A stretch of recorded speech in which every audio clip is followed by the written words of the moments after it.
নমস্কার, আপনাদেরকে স্বাগত বিনাশা কিচেনে। আজকে আমি আপনাদেরকে তৈরি করে দেখো পটল পোস্ত। এই পটল পোস্ত খেতে ভীষণই ভালো লাগে, বাচ্চা থেকে বড় সবাই খেতে খুব পছন্দ করে। আর এটা মোটামুটি আপনারা সবাই রান্না করতে পারেন, তবু আমি কেমন করে রান্না করছি সেটাই আপনাদের একবার দেখাবো।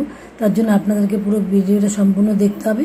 আর যদি ভালো লাগে তাহলে অবশ্যই লাইক করবেন, সাবস্ক্রাইব করে পাশ দেবেন। চলুন আর বেশি দেরি না করে ভিডিও তৈরি করবো পটল পোস্ত। তার জন্য আমি এখানে নিয়ে নিচ্ছি 600 গ্রাম পটল। এগুলোকে আমি একটু খোসা ছাড়িয়ে ভালো করে পরিষ্কার করে নিচ্ছি। এরকম করে ভালো করে খোসা ছাড়িয়ে সবগুলো পরিষ্কার করে ফিরে আসছে। এগুলোকে ভালো করে কেটে সুন্দর করে ধুয়ে নিয়ে এসছে। এবার আমি খোসাগুলোকে ছাড়িয়ে নিচ্ছি। এবার আমি এগুলোকে একটু 2 পিট সুন্দর করে ঘুমায় মাথাগুলো একটু চিড়ে চিড়ে নেবো। সব পটলগুলো চিড়ে তারপর আমি এগুলোকে একটু নুন মাখিয়ে নিচ্ছি। সব পটলগুলো চিড়ে নিয়েছি, একটু নুন মাখিয়ে নিচ্ছি। ভালো করে এরকম করে নুন মাখিয়ে নেবো। এবার এগুলোকে আমি একটু সাইড করে দিচ্ছি। এবার একটা মিক্সিং জার নিয়েছি, নিয়ে নিচ্ছি 2 টেবিল চামচ পোস্ত, হাতে 2 টেবিল চামচ এই সর্ষে, আর দিয়েছি কয়েকটা কাজু বাদাম। এগুলোকে আমি একটু শুকনো পেস্ট করে নিই, তারপর আমি এর মধ্যে লঙ্কা দেবো। একটু পেস্ট করে নিচ্ছি। এবার আমি দিয়ে দিচ্ছি 7-8টা কাঁচা লঙ্কা। ঝালটা আপনাদের পরিমাণ মতো বুঝিয়ে দেবেন। আর দিচ্ছি অল্প করে লবণ দিলে সর্ষে বাটাটা তেতো হয় না। এবার আমি দিয়ে দিচ্ছি অল্প করে জল। এটাকে আমি একটু পেস্ট করে নিয়ে এসেছি। মশলাটা খুব সুন্দর করে পেস্ট করে নিয়ে এসেছি। এবার আমি চুলেও তেল বসিয়ে দিয়েছি। দিয়েছি 3 টেবিল চামচ তেল। তেলটা গরম হলে আমি পটলগুলোকে একটু ভাজা করে নেব। তেলটা গরম হয়ে গেছে। এবার পটলগুলো দিয়ে আমি 3-4 মিনিট ভাজা করে নেব। এটা একটু লো ফ্লেমে।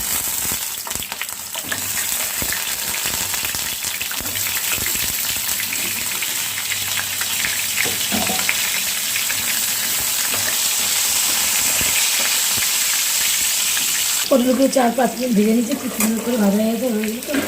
এগুলোকে আমি তুলে দিচ্ছি।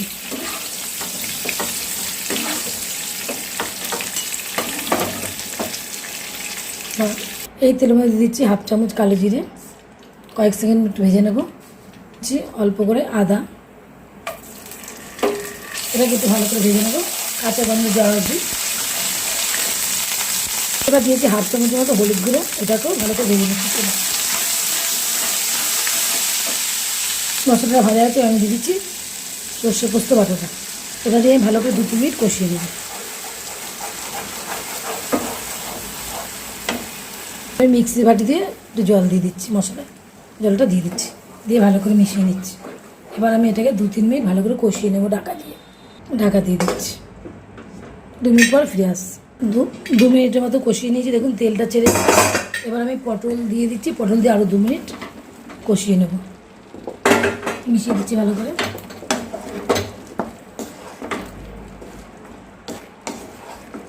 এবার আমি ঢাকা দিয়ে আরও 2 মিনিট কষিয়ে নেব সুন্দর করে। মিশিয়ে নিয়েছি। এবার ঢাকা দিয়ে দিচ্ছি। দিয়ে আমি আরও 2 মিনিট ভালো করে কষিয়ে নেব। পুরো কষে গেছে, দেখুন তেলও বেরিয়ে এসছে। এবার আমি দিয়ে দিচ্ছি অল্প করে জল দিয়ে একটু ভালো করে মিশিয়ে দিচ্ছি। এবার একটু ফুটিয়ে নেব। ভালো করে মিশিয়ে দিলাম। এবার এটাকে 2 মিনিট আমি ফুটাবো। আর নুন আমি এক পরিমাণের মতো দিয়ে দিচ্ছি। এবার দিচ্ছি একটু মিষ্টি। এটা দিয়ে আমি একটু ভালো করে মিশিয়ে দিচ্ছি। নিরামিষ রান্না একটু মিষ্টি না দিলে ভালো লাগে না, তাই আমি দিয়ে দিলাম মিষ্টি, চিনি মিশিয়ে দিলাম। এবার ভালো করে ঢাকা দিয়ে আর 2 মিনিট ফুটিয়ে নেব। তাহলে আমাদের রান্নাটা রেডি হয়ে যাবে। আমি আরও 3-4 মিনিট মতো ফুটিয়ে নিয়েছি। আমার রান্নাটা একদম কমপ্লিট হয়ে গেছে। পটলগুলো সেদ্ধ হয়ে গেছে। এবার আমি কটা কাঁচা লঙ্কা দিয়ে আমি এটাকে নামিয়ে দিচ্ছি। ঢাকা দিয়ে গ্যাস বন্ধ করে দিয়ে 5 মিনিট স্ট্যান্ডিং টাইমে রেখে দিয়ে আমি এটাকে সার্ভ করব। দেখুন দেখতে কত সুন্দর হয়েছে, খেতে তো অসাধারণই হবে। পটল পোস্ত খেতে খুব ভালো লাগে, খুবই সুন্দর হয়। আমি ঢাকা দিয়ে দিচ্ছি। ঢাকা দিয়ে 5 মিনিট রেখে আমি তারপর আমি প্লেটে সার্ভ করে দেবো। ঢাকা দিয়ে দিচ্ছি, গ্যাসটাও বন্ধ করে দিচ্ছি। পটল পোস্ত রেডি হয়ে গেছে। এবার আমরা একটা প্লেটে সার্ভ করে দিচ্ছি।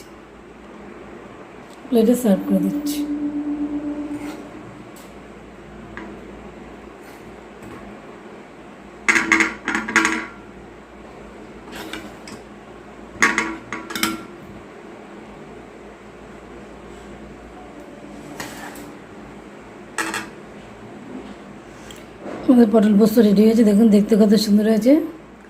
যদি আমার এই রেসিপিটা আপনাদের ভালো লাগে তাহলে অবশ্যই লাইক করবেন, প্রচুর প্রচুর শেয়ার করবেন, কমেন্ট করে যাবেন কেমন হয়েছে, সাবস্ক্রাইব করবেন, পাশে থাকা বেল আইকনটা প্রেস করে দেবেন। আমি যখন নিত্য নতুন কোনো ভিডিও আপলোড করবো আপনাদের কাছে খুব সহজেই পৌঁছবে।